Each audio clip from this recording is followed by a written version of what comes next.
Bien, bonjour. Nous rencontrons Arnaud Delattre. Et Arnaud Delattre est un écrivain très local qu'on retrouvera sur Radio Val d'Azergues. Où habitez-vous? J'habite à Fleurieux-sur-l'Arbrelle depuis à peu près 25 ans. À peu près 25 ans. Et vous écrivez des récits? Alors, mes deux derniers romans sont des polars. J'ai également sorti un roman historique qui se passe également dans la région. Et que relate votre roman historique? Alors, ça démarre au début du XVIIe siècle, une petite famille de l'Arbrelle qui travaille dans les mines de Saint-Bel à l'époque, et donc qui vit dans la misère et qui aura l'opportunité, grâce à un prêtre de l'abbaye de Savigny, de partir dans les traces d'un grand explorateur à la découverte de l'Amérique du Nord. Ah bon? Et quel explorateur? Samuel de Champlain, donc ça s'appuie sur des faits historiques réels, mais c'est une fiction.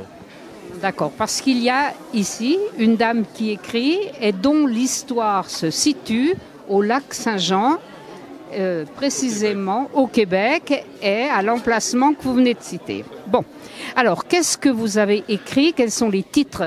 Alors, mon premier roman s'appelle L'affaire des sphères. C'est une intrigue à l'échelle mondiale, à la fois politique et scientifique. Ensuite, mon second roman, c'est Ensemble là-bas.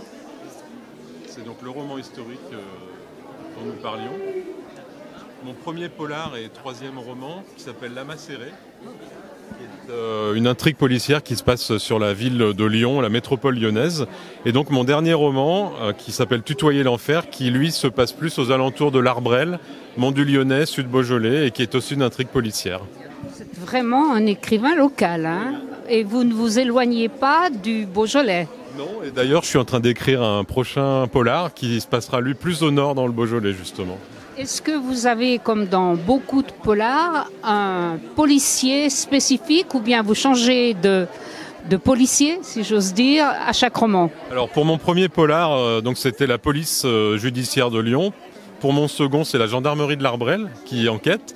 Et donc il y aura un personnage récurrent de la gendarmerie dans le prochain roman. Bien écoutez, c'est parfait. On vous remercie infiniment et puis on lira vos livres. Voilà.